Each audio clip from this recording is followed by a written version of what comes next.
वर्णिवेशरमणीय दर्शनं मन्दहासरुचिराननाम्बुजं पूजितं सुरनरोत्तमैर्मुदा धर्मनन्दनमहं विचिन्तये।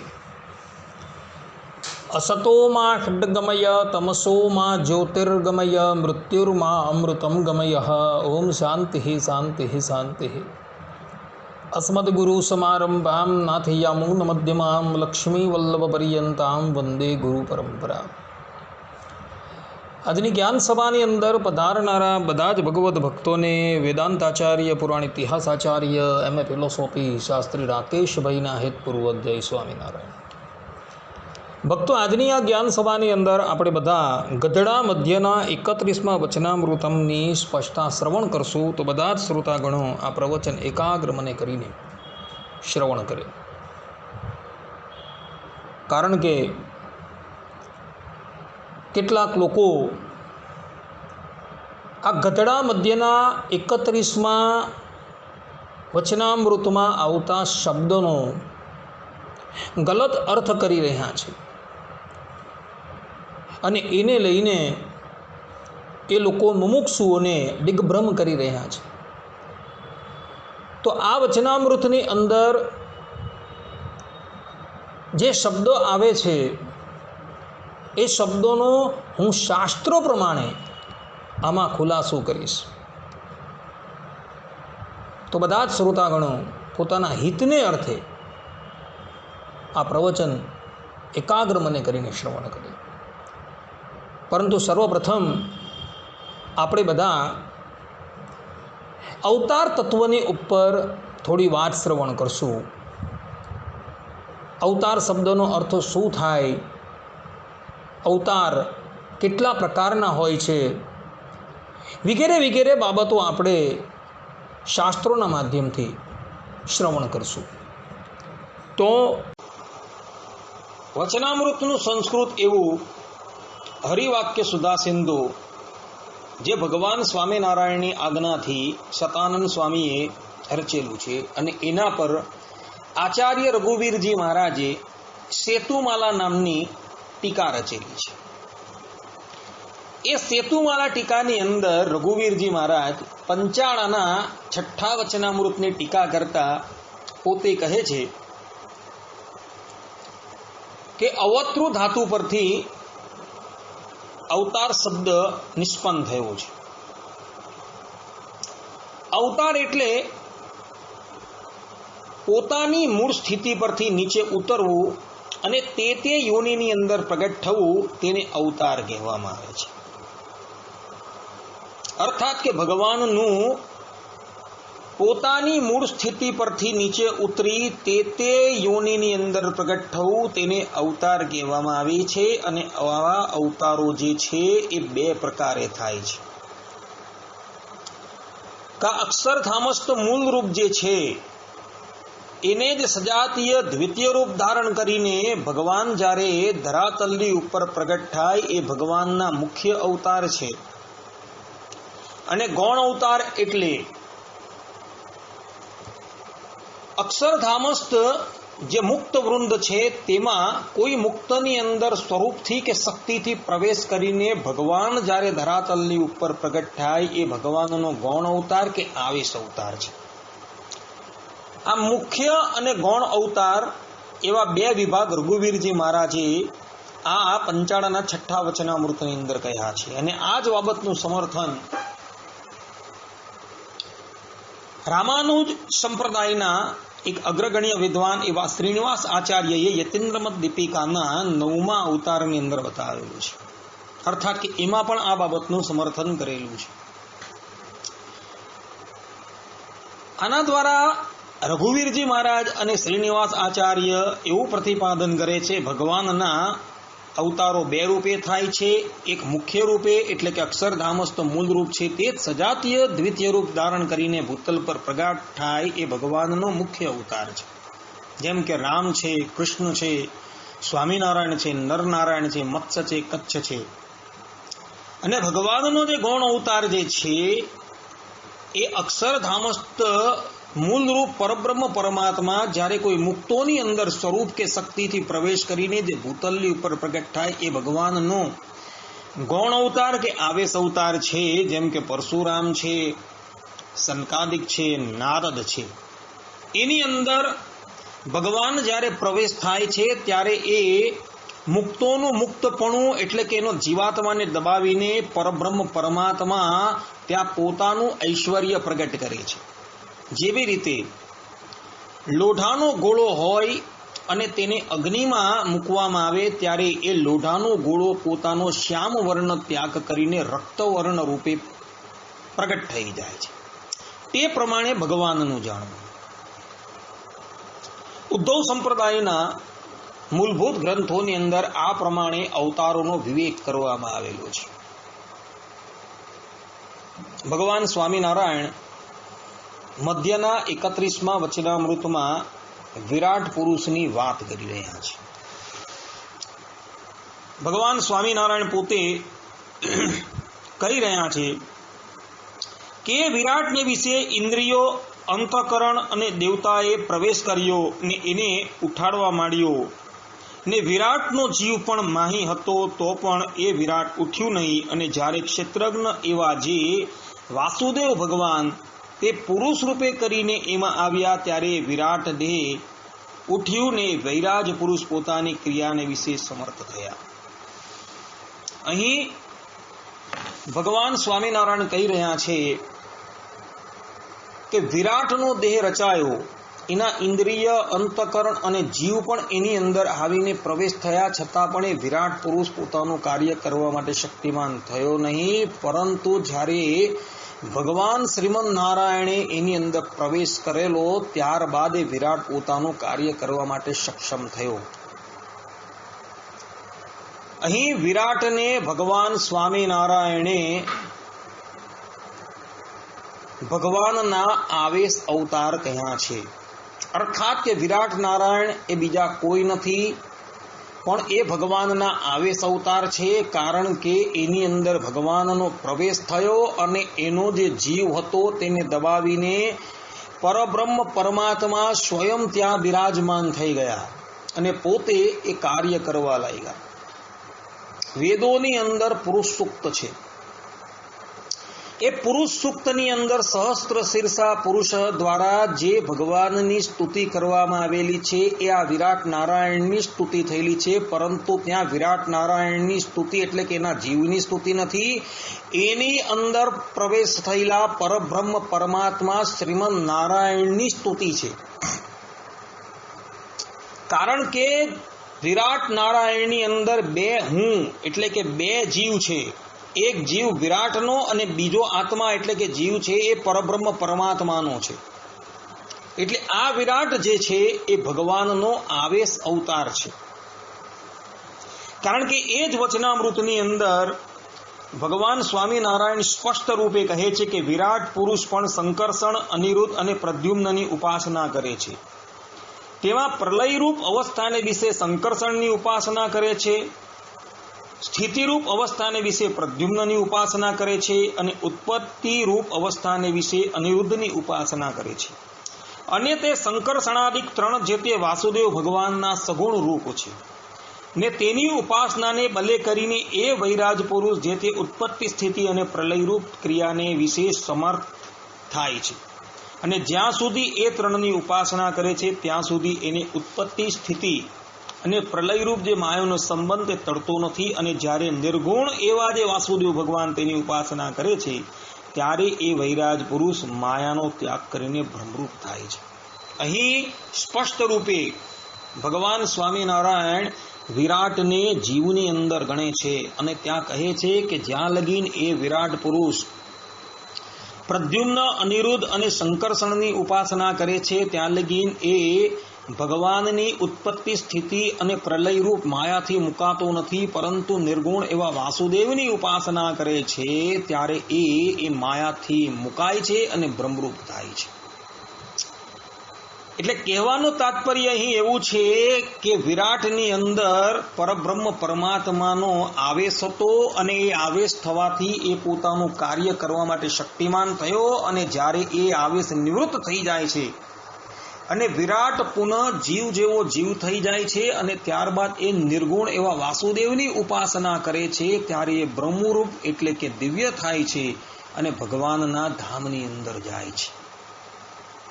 એટલે વિરાટ પુરુષ એ ભગવાનનો આવેશ અવતાર છે. કોઈ સામાન્ય વ્યક્તિ નથી એ રાય, પણ ભગવાનના સાક્ષાત આવેશ અવતાર જ છે એ રાય. એવું ભગવાનના આ વચનથી પ્રતિપાદિત થઈ જાય છે. અને આ જ વાતનું સમર્થન ભગવત પ્રસાદજી મહારાજ પણ પોતે ભક્તરંજની ટીકાની અંદર પણ કરી રહ્યા છે. ત્યાં ભક્તરંજની ટીકામાં એટલે કે ભાગવતની ભક્તરંજની ટીકા 3-6-8 અંદર આદ્યો અવતારો યત્રાસો ભૂતગ્રામો વિભાવ્યતે, અર્થાત કે વિરાટ નારાયણે ભગવાનનો આદિ અવતાર છે. આ સમસ્ત ભૂત સમુદાય તેઓમાં જ પ્રકાશિત થાય છે. આ શ્લોકની વ્યાખ્યા કરતા ભગવત પ્રસાદજી મહારાજ પોતે ભક્તરંજની ટીકાની અંદર લખે છે, પ્રથમ અવતાર પરમાત્મન આવેશા અવતાર, અર્થાત કે વિરાટ નારાયણ એ પરમાત્માનો પ્રથમ આવેશ અવતાર છે. અહીં ભગવત પ્રસાદજી મહારાજ સ્પષ્ટ રૂપે એવું કહે છે કે વિરાટ પુરુષ એ સાક્ષાત ભગવાનનો આવેશ અવતાર છે. અને આવેશ અવતાર હોવાથી એની અંદર સાક્ષાત ભગવાનનો પ્રવેશ હોવાથી વેદોની અંદર પુરાણોની અંદર એમની સર્વ કારણના કારણપણે અને સર્વ અવતારના અવતારી તરીકે પણ સ્તુતિ થયેલી છે. શ્રીમદ ભાગવતની અંદર તો એ વિરાટ નારાયણને સર્વ અવતારના અવતારી તરીકે જ પ્રતિપાદન કરવામાં આવેલા છે.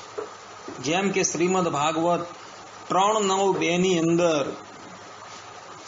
બ્રહ્માજી એ વિરાટ ભગવાનની સ્તુતિ કરતા બોલ્યા, રૂપમ યદે તદવત બોધરસોદયેન સસ્વત નિવૃત્ત તમસઃ સદનુગ્રહાય આદો ગૃહીતમવતાર સતેક બીજમ યન્નાભિપદ્મ ભવતા દહ મહાવિરાસમ.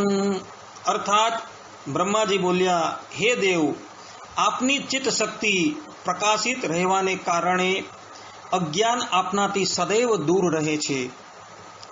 આપનું આ રૂપ કે જેના નાભી કમળમાંથી હું પ્રગટ થયો છું તે સેંકડો અવતારોનું મૂળ કારણ છે. તેને આપે સત્પુરુષો પર કૃપા કરવા માટે જ પહેલ વહેલું પ્રગટ કરેલું છે. અહીં પણ બ્રહ્માજી સ્પષ્ટ રૂપે કહે છે કે આપનું આ રૂપ જે છે એ સેંકડો અવતારોનું મૂળ કારણ છે. અને આ જ બાબત જે છે ભગવાન સ્વામિનારાયણ જે છે એ પોતે ગધડા મધ્યના 31મા વચનામૃતમાં પણ કહે છે. અર્થાત કે ભગવાન પણ આ જ બાબતનું ત્યાં સમર્થન કરી રહ્યા છે કે વિરાટ નારાયણ જે છે એ અનંત અવતારોના કારણ છે અને વૈરાજ પુરુષ દ્વારા એ અવતાર થાય છે એમ શાસ્ત્રોમાં કહ્યું છે. ભગવાન પણ પોતે કહે છે કે વૈરાજ પુરુષ જે છે એ સર્વ અવતારના અવતારી છે. સર્વ અવતારના અવતારી એટલે માટે ત્યાં કહ્યા છે કારણ કે એ ભગવાનનો એની અંદર આવેશ હતો. અને આવેશ હતો હોવાથી એ વસ્તુતાએ એ વિરાટ પુરુષને સર્વ અવતારના અવતારી નથી કહ્યા, પણ વિરાટની અંદર જે રહેલા વાસુદેવ ભગવાન જે છે એને સર્વ અવતારના અવતારી તરીકે ત્યાં કહ્યા છે. એટલે વસ્તુતાએ વેદોની અંદર પુરાણોની અંદર જે વિરાટને સર્વ અવતારના અવતારી તરીકે કહ્યા છે, વિરાટને સર્વ અવતારના અવતારી તરીકે નથી કહ્યા, પરંતુ પરબ્રહ્મ પરમાત્મા વાસુદેવને જ સર્વ અવતારના અવતારી કહ્યા છે. કારણ કે વાસુદેવનો તેમાં પ્રવેશ છે. જો વાસુદેવનો એમાં પ્રવેશ ન હોય તો વિરાટ તો પોતાનું કાર્ય કરવા પણ શક્તિમાન થયા ન હતા. એવું ભગવાન સ્વામિનારાયણ મધ્યના 31મા વચનામૃતમાં કહે છે અને શ્રીમદ ભાગવતના 3ય સ્કંદના 9મા અધ્યાયમાં પણ આ જ વાત લખેલી છે. એટલે વિરાટની અંદર ભગવાનનો આવેશ હોવાથી વિરાટને સર્વ અવતારના અવતારી તરીકે કહ્યા છે. આ સિદ્ધાંત પક્ષ છે. એટલે કે વિરાટનો પ્રવેશ હોવાથી એ ભગવાનને સર્વ અવતારના અવતારી કહેવાય છે. અને એ વિરાટ સાથે એ અક્ષરધામના અધિપતિ જે પરબ્રહ્મ પરમાત્મા જે છે તેની પૂર્ણ રૂપે અભિન્નતા છે. કારણ કે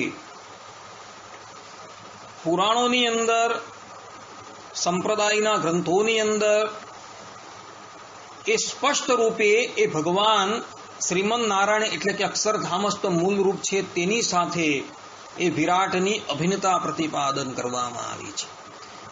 એ અક્ષરધામસ્થ મૂળ રૂપ જે છે તેને કેટલાક શ્રી કૃષ્ણ નામથી કહે છે, કેટલાક રામના નામથી ઓળખે છે. આપણે એને સ્વામિનારાયણના નામથી ઓળખીએ છીએ.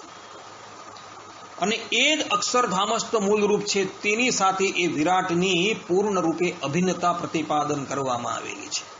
જેમ કે બ્રહ્માજીની સ્તુતિની અંદર બ્રહ્માજી પોતે ભગવાન શ્રી કૃષ્ણ ભગવાન પ્રત્યે બોલે છે.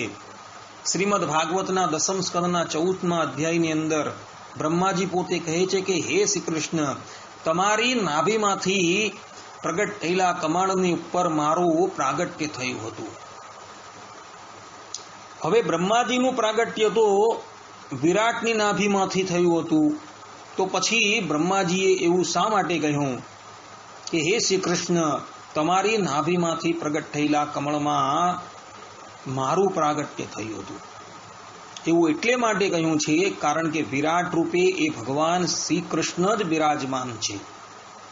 ને એટલે માટે વિરાટની સાથે શ્રી કૃષ્ણની અભિન્નતા હોવાથી બ્રહ્માજીએ આ પ્રમાણે સ્તુતિમાં શ્રી કૃષ્ણને જ વિરાટ રૂપે કહ્યા છે. અને આ જ વાત ભગવાન શ્રી રામના પ્રસંગની અંદર પણ રામાયણની અંદર વાલ્મીકી રામાયણમાં તથા તુલસી રામાયણની અંદર જોવા મળે છે. ત્યાં પણ તુલસીદાસજીએ સ્પષ્ટ રૂપે કહ્યું છે કે હે રામ, તમારા જ નાભી પદ્મમાંથી બ્રહ્માજીનું પ્રાગટ્ય થયું છે. આમ કહી શ્રી રામ સાથે પણ વિરાટની પૂર્ણ રૂપે અભિન્નતા પ્રતિપાદન કરવામાં આવેલી છે. અર્થાત કે રામ રૂપે જે છે એ વિરાટ જ રહ્યા છે. અર્થાત કે વિરાટ રૂપે શ્રી રામ જ રહ્યા છે. અને આ જ વાત ઉદ્ધવ સંપ્રદાયના માન્ય પ્રબંધોની અંદર પણ કરવામાં આવેલી છે. ત્યાં સ્પષ્ટ રૂપે એવું પ્રતિપાદન કરવામાં આવેલું છે કે વિરાટ રૂપે એ ભગવાન સ્વામિનારાયણ જ રહ્યા છે અને વિરાટ સાથે ભગવાન સ્વામિનારાયણની પૂર્ણ રૂપે અભિન્નતા છે. જેમ કે હરિચરિત્રામૃત સાગર 11:22-27 ની અંદર આધારાનંદ સ્વામી પોતે કહે છે કે વિરાટ સ્વરૂપ જેવું શ્રી હરિનું જ એક રૂપ છે.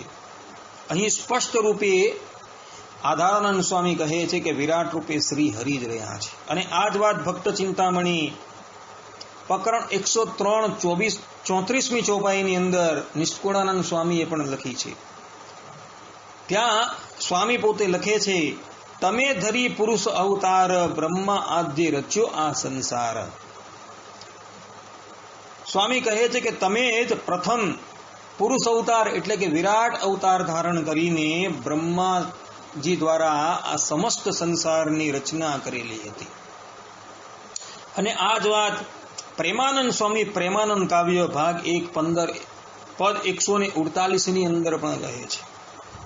આ પ્રેમાનંદ સ્વામી કહે છે, જય વૈરાજ ધ્રુવ અરાલકારી, જય 24 વપુ ધ્રુતાકૃતિ, માધવ જય શ્રી હરન ભવ દુઃખ ભારી, જય શ્રી અવતારી ઘનશ્યામ, તમ નામ પર જાત પ્રેમાનંદ પ્રાણવારી. અહીં પ્રેમાનંદ સ્વામી એમ કહે છે કે તમે જ 24 અવતારને ધારણ કરનારા છો. હે ઘનશ્યામ, તમે જ પોતે વૈરાજ એટલે કે વિરાટ રૂપને ધારણ કરનારા છો. જય વૈરાજ ધ્રુવ અચલકારી. ને આ જ વાત પ્રેમાનંદ સ્વામીએ પણ પોતાના બીજા એક કીર્તનની અંદર પણ કહી છે. શોભા સી કહું રે રૂડી, આ કીર્તનની અંદર પ્રેમાનંદ સ્વામી કહે છે, શોભા સી કહું રે રૂડી, વર્ણન કરતા જાય ચિત બૂડી, નાભી ઊંડી રે રૂપાળી, બ્રહ્મા બેસે ત્યાં આસન વાળી. અહીં સ્પષ્ટ રૂપે ભગવાન શ્રી હરિની મૂર્તિનું વર્ણન કરતા પ્રેમાનંદ સ્વામી કહે છે કે તમારી નાભી એટલી બધી સુંદર છે કે બ્રહ્માજી ત્યાં આસન વાળીને બેઠેલા છે.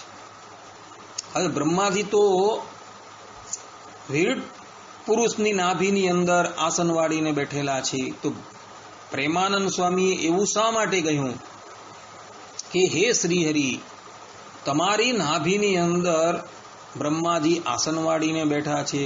એ એટલે માટે કહ્યું છે કે વિરાટ રૂપે પણ એ ભગવાન શ્રી હરિ જ બિરાજમાન છે, બીજો કોઈ બિરાજમાન નથી. અને આ જ વાત આ જ સખી આનંદની એલીની અંદર જયરામ બ્રહ્મચારીજી પણ કહે છે. જયરામ બ્રહ્મચારી આ કીર્તનના ચતુર્થ પદની અંદર કહે છે, નાભી નૌતમ ઊંડી રે ભારી, બ્રહ્મા બેસે ત્યાં આસન વાળી. અને આ જ વાત બ્રહ્માનંદ સ્વામી પણ પોતાના કીર્તનની અંદર કહી રહ્યા છે કે નાભી અજને રહ્યાનું ઠેકાણું. આમ પ્રેમાનંદ સ્વામી, જયરામ બ્રહ્મચારી, બ્રહ્માનંદ સ્વામી, આધારાનંદ સ્વામી, નિષ્કુળાનંદ સ્વામી એ પોતાના કીર્તનોની અંદર અને ગ્રંથોની અંદર એ વાત સ્પષ્ટ રૂપે પ્રતિપાદિત કરે છે કે વૈરાજ નારાયણ તરીકે પ્રગટ પ્રમાણ શ્રી હરિ જે અક્ષરધામના અધિપતિ છે તે જ રહ્યા છે. અને એ વિરાટથી એટલે કે વૈરાજથી એ ભગવાન સ્વામિનારાયણની પૂર્ણ રૂપે અભિન્નતા છે.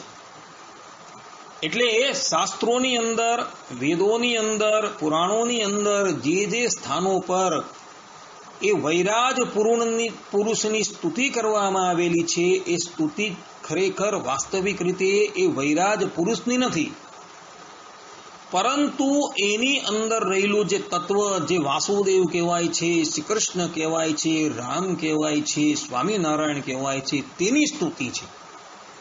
અને શાસ્ત્રોની અંદર એ વૈરાજ પુરુષ થકી જે અવતારો કહ્યા છે એ અવતારો વાસ્તવની અંદર એ પરબ્રહ્મ પરમાત્મા ભગવાન શ્રી કૃષ્ણના, સ્વામિનારાયણના કે શ્રી રામના છે, બીજાના નથી. કારણ કે એ વૈરાજની અંદર જ્યારે એના અંતકરણ, એના ઇન્દ્રિયો અને એનો જીવ આવવા છતાં પણ એ વૈરાજ પોતાનું કાર્ય કરવા માટે શક્તિમાન થયો ન હતો, પરંતુ ક્ષેત્રજ્ઞ એવા જે વાસુદેવ ભગવાને પુરુષ રૂપે એમાં પ્રવેશ કરેલો, ત્યારે એ વિરાટ પુરુષ પોતાનું કાર્ય કરવા માટે શક્તિમાન થયો. એટલે વૈરાજની અંદર જ્યારે ભગવાન શ્રી કૃષ્ણનો આવેશ થયો ત્યારે પોતાનું કાર્ય કરવા માટે શક્તિમાન થયો. અને એ વૈરાજની અંદર એ ભગવાનનો પ્રવેશ હોવાથી શાસ્ત્રોની અંદર એ વૈરાજને સર્વ અવતારના અવતારી, સર્વ કારણના કારણ કહ્યા છે. કારણ કે એ સર્વ કારણના કારણ અને સર્વ અવતારના અવતારી એની અંદર રહેલું જે તત્વ છે એને જ વસ્તુતાએ કહ્યા છે, પરંતુ બીજાને નહીં. એટલે વૈરાજ પુરુષ તરીકે જે શાસ્ત્રોની અંદર સ્તુતિ થયેલી છે, એટલે કે વૈરાજ પુરુષની સર્વ અવતારના અવતારી તરીકે સ્તુતિ થયેલી છે, એ વાસ્તવમાં સ્તુતિ એની અંદર રહેલા ભગવાન વાસુદેવની છે. એ સિદ્ધાંત પક્ષ છે. અને શાસ્ત્રોમાં એને જે અવતારી કહ્યા છે એ એની અંદર રહેલું જે મૂળ તત્વ જે છે એને કહ્યા છે. એટલે આ સિદ્ધાંત પક્ષ જે છે અને આવો જ વિશિષ્ટાદ્વૈતીઓનો મત છે. આમ વૈરાજ પુરુષ કોણ છે એ શાસ્ત્રોની અંદર આ પ્રમાણે કહેવાયું છે.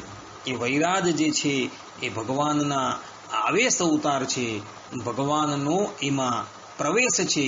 અને ભગવાન જ્યારે એનાથી વિખૂટા પડી જાય છે ત્યારે એ વૈરાજ પુનઃ જીવ જેવા જીવ થઈ જાય છે અને ભગવાનની ઉપાસના કરીને એ બ્રહ્મરૂપ થાય છે અને ભગવાનના ધામમાં જાય છે. એવું ભગવાન સ્વામિનારાયણ મધ્યના 31મા વચનામૃતમાં કહે છે. આમ વૈરાજ પુરુષ એ ભગવાનના આવેશ અવતાર છે. એ આ વચનો પરથી સિદ્ધ થઈ જાય છે. અને એ વૈરાજની ભગવાનનું જે મૂળ રૂપ એટલે કે અક્ષરધામસ્થ મૂળ રૂપ છે તેની સાથે પૂર્ણ રૂપે અભિન્નતા છે. એવું પણ ઉદ્ધવ સંપ્રદાયના ગ્રંથોથી અને ભાગવત આદિ ગ્રંથો પરથી સિદ્ધ થઈ જાય છે. અહીંયા પ્રવચનને વિરામ આપીએ છીએ. અસ્તુ. જય સ્વામિનારાયણ.